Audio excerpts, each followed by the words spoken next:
All right, I'm working on this Husqvarna 150BT backpack blower for a friend of mine, and it was given to her, and she just wanted me to go over it and see if it needed anything before the fall came. And it basically runs and starts okay. It's had a rough life. One thing I noticed was that this cord is hanging out, and it's also very stiff to start. Now the whole machine runs fine, but this cord feels really stiff. And so I suspect there's at least one problem in here. And so I thought I would take you through what I would do on something like this. So you won't know this, but I can tell you this just feels really stiff and gritty. Doesn't feel very nice. Normally they're really silky smooth. And the fact that you have some slack at the end is a sign that something's not right. Now, first thing I'll caution you on is sometimes these screws are reverse thread, which means it's not righty-tighty, lefty-loosey, it's the opposite. And that has to do with the direction that you pull it. Sometimes the manufacturers reverse it. So use some common sense, go slow, and be careful because you can mess the whole thing up. Now, dust and dirt get in there, and underneath this pulley is a spiral spring, and you can normally get these things working better and more smoothly just by cleaning out the area. And you can do that a couple different ways. One is to start with some carb cleaner, some compressed air. And so we'll do that really quick, and we'll see if we can bring it back to life in a very cheap and inexpensive way.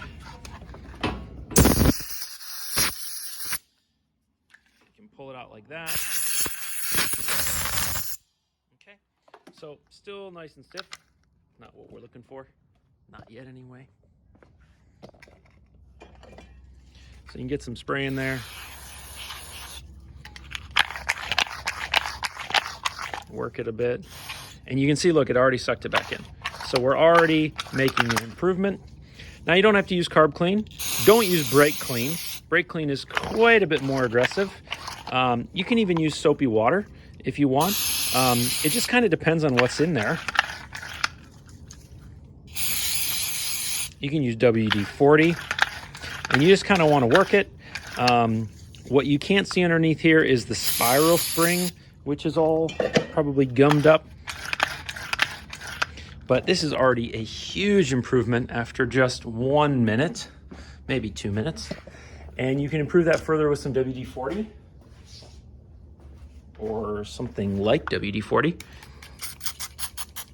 And these ropes and these plastics, they're all designed knowing that they may come into contact with gasoline.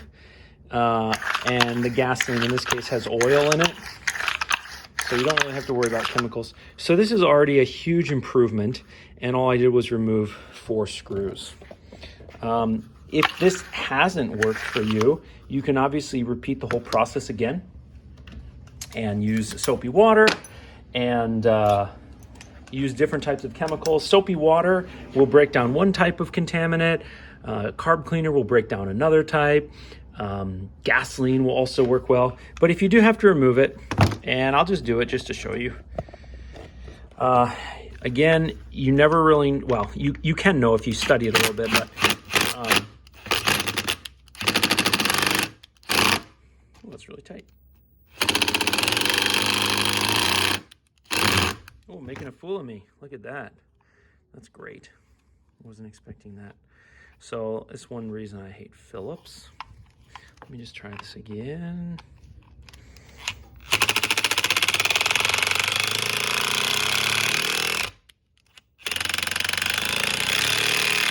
Oh man, that is really in there. I've actually never encountered one that's so tight. That's really surprising. Okay, well, I'm not going to try and take that off then, but that just illustrates. Yeah, and I'm pretty sure this one is reverse, because if you look, when you pull the cord, everything moves to the left, and that would have a tendency to unwind that. So let me... Hey buddy, can you not do that right now?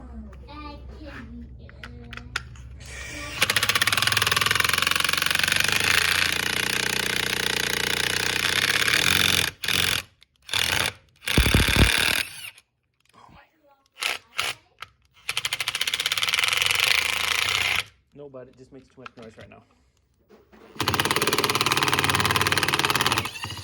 Okay, so that was a normal lefty loosey righty tighty. Looks like there's some Loctite on there from before. I'm a little embarrassed because that's actually one of like the worst ones I've ever had. But I do strive for authenticity on this channel, so I'm not going to edit this out. So anyway, as you take these pieces out, keep track of them, what order they go in, and also what orientation they go in. And then we'll remove this little guy here. And then sometimes as you do this, you get lucky. In this case, I'm probably not so lucky. Yeah, not so lucky, which is okay. Seeing as how this is for a friend, I would have done this anyway for her. But this is the spiral spring, and you can see how nasty it is in there. I can see down there, there's signs of rust. So water has gotten in there somehow. That could be why that bolt was so tight. One thing that I will say about having a little impact is you won't cam out Phillips half as quickly as you will with like a drill, because in between the hammer strokes, basically the Phillips bit kind of falls back into it. But you can clean this with gasoline is a great choice. Whatever you have, soapy water, whatever, and then give it a little bath of WD-40 or similar, and then reassemble it. I tend not to put grease in here. Normally I just do a very light coating of oil, but I don't really think there's a reason that grease wouldn't work. But the last thing that I don't really want to show, because it's really difficult to show, is how to wind these things back up. But maybe I'll do a separate video about that. All right, for the sake of transparency, although probably to the detriment of the length and editing of the video, I have not practiced what I'm about to do on this particular one, because I want you to sort of see it raw, and I also don't want to make it look super easy and then you get super frustrated if you're having trouble. So here's what I'll say about these deals. They don't always spin in the same direction, which means these springs don't always wind up in the right direction or in the same direction. Sometimes it's easier to wind this and like pinch it with a pair of pliers and then set it in. Other times it's easier to set it in there and then wind it. Other times it's easier to put it on. It just really varies. I've probably done what I'm about to do 40 times, and I do it so infrequently, and each one is so different that I would say I've not really stumbled upon like a trick that always works. You'll see videos on the internet of people saying like the best way to get a spiral spring back together, but most of the time that advice is applicable to one machine or one style, and then it's not in another one. So I'm just gonna walk you through what I do and how I do it. I'll leave the cussing out this time, but this can be a very frustrating process. And so if you're getting frustrated, you're in good company. The first thing that you want to take a look, you want to study the parts that you have. Okay, so here's your housing, here's your wheel. You got to figure out which side goes where. We already know from disassembly that this is up, and this right here is where our spring is going to basically lock into this. And correspondingly, this down there is where this spring is going to lock in. So you may have not paid attention which way this was spun, or which way this was wound, right? If it's going to go in like this, or if it's like this. And most of the time you can figure that out by figuring out how is this thing going to lock in place. So basically, like, that's only going to lock in place like that. If I spin this around, there's really no good way for it to lock in place.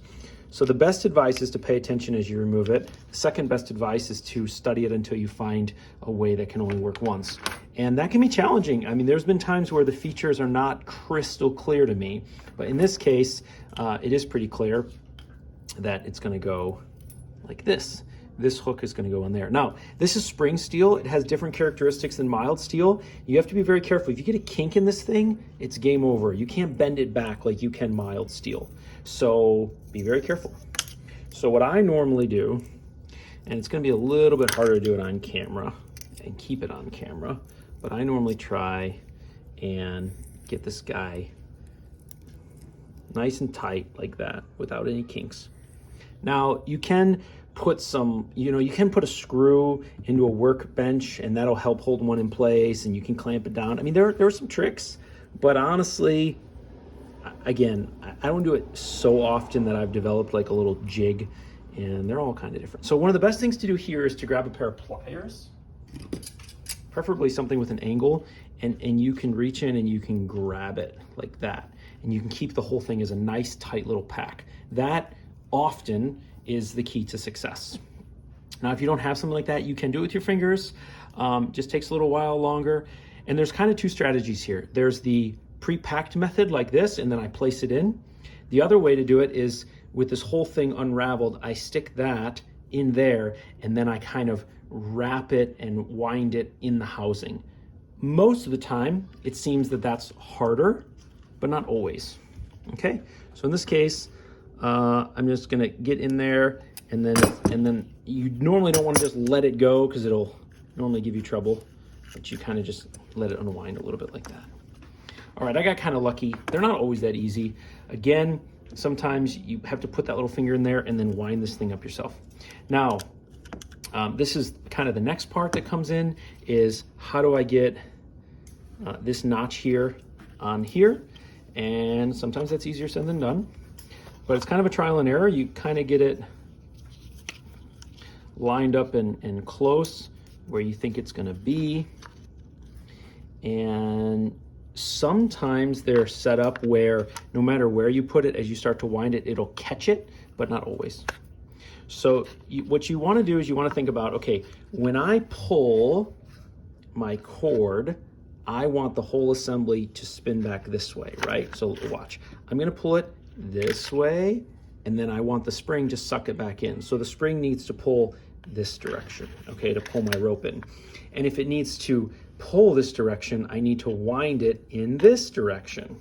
Okay, so you can already see that I've made contact, okay? Basically, I got that slot in the plastic into the tab, okay? Something like that. Does that make sense to everybody? So now what you're gonna do is you're gonna wind this in the direction that you pull. So if you pull and it goes counterclockwise, then you're gonna wind it counterclockwise, okay? Now, there's a couple different ways to wind it. The sort of foolproof method, but not the easiest way, is to just wind it like this.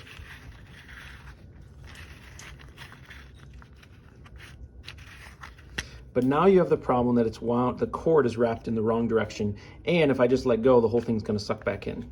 And so what you do here is and it's not always easy. In some cases, it's barely even possible, which is why there's thankfully a second method. But you basically get in there and you pull your string out and through in between like this, and you unwrap it.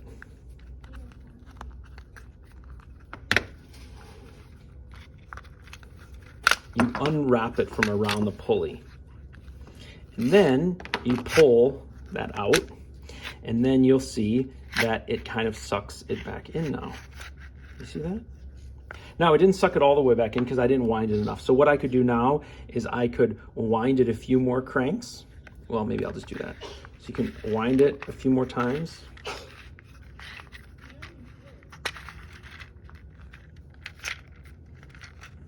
Ooh, came out a little bit there. Now, some of you who've done this before, that you may be saying like, wait a second, there's an easier way, and you're totally right. And I'm going to show that way, but sometimes that way that I'm about to show isn't possible. And so I also want to show this way.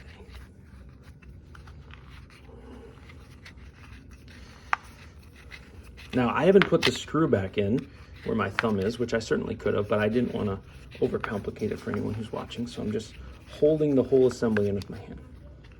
Okay, so now I'm going to reach in there. Now, the thickness of the rope and the gap between the wheel and the housing make this sometimes very easy, sometimes not so easy. In this case, it works. And since this method is sometimes the only option you have, that's why I want to show it. It's brutal on your thumbs if you have wimpy thumbs like I do.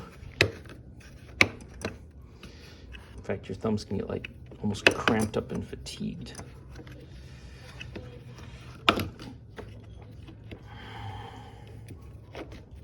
Nope.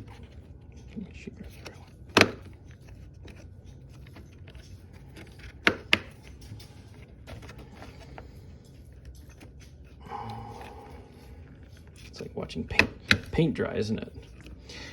Part of the reason I don't want to edit all this out is because for the person who's watching this who needs to know how to do it, they might be really super frustrated right now because they've been at it for a half hour. And so they need to understand, they don't need to be shown a perfectly edited YouTube video where I make it look easy. They need to know that this can be a pain, and that doesn't necessarily mean they're stupid, doesn't mean they're doing anything wrong.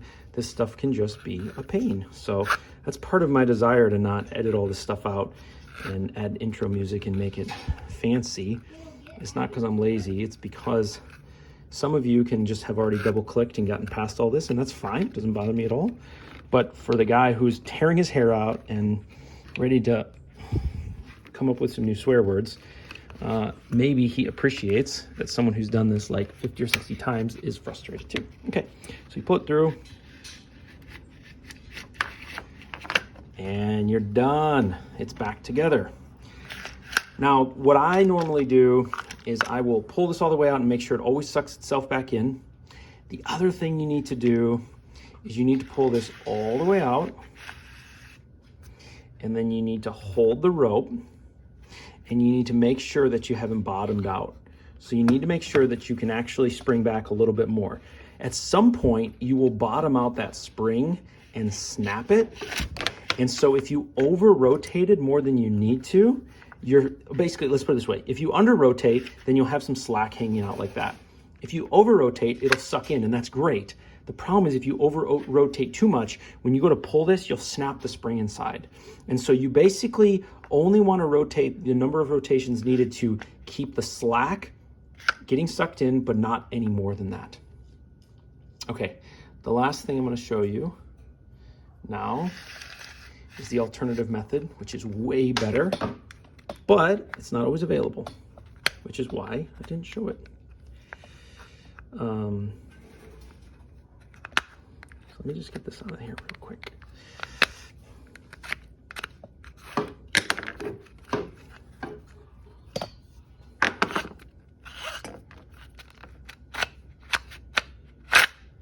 All right, so we're back to sort of the beginning. So let me take us all the way back. So we're back to the beginning where we have all this slack and you got to wind it, okay? If you have a notch, then thank the Lord, because it makes your life a lot easier. Line that notch roughly with where the string is, and then pull that string through, just like we did before. Now what you can do, same thing, you just wind it like this.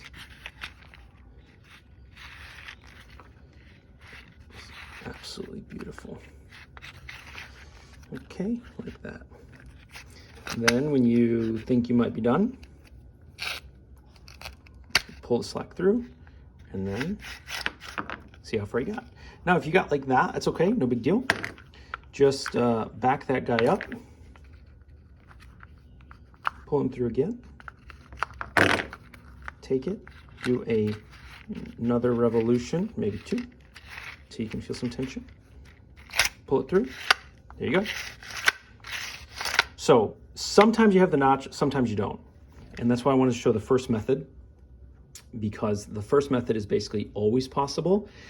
But if you have the notch, that's the best way to do it, is line the notch up with the rope, pull a little bit of rope through, use the rope as sort of your handle on the wheel. Always load the wheel in the same direction, counterclockwise or clockwise, that it goes when you pull. That can take you like 10 minutes to figure out if you don't know that already. But basically, as you pull, which direction does the wheel go? Clockwise, counterclockwise. That's the same direction that you load it, because then when it unloads, it sucks the rope back in. All right, I know it's kind of long and could possibly use some editing, but again, I wanted to keep it real and I don't want to put out content that fits into 30 seconds and makes it look like everything's a piece of cake, because these have frustrated me to no end before. I've broken the springs, I've done it backward and put it back together and it didn't work. And so I'm not trying to show off what I can do. I'm trying to help folks, and the sort of folks that need help are the folks who probably haven't done this before, and they don't need to be shown that it's so super easy that anyone can do it in 5 seconds. Okay, last thing that I didn't show, which I regret, is before I put this pulley on, I would have sprayed down that spring with WD-40 or 3-in-1 oil or something like that to keep it clean and lubricated. So I'm gonna take this back off and do that because I forgot to. So anyway, folks, I hope you like that. If not, let me know by giving me a thumbs down. Go check out Steve's Small Engine Saloon, or Donnie Boy, the Small Engine Doctor, or even better, the Repair Specialist over in England. His YouTube channel's really great. The Repair Specialist, he does all kinds of small engine stuff. And in the meantime, stay safe, have a great day.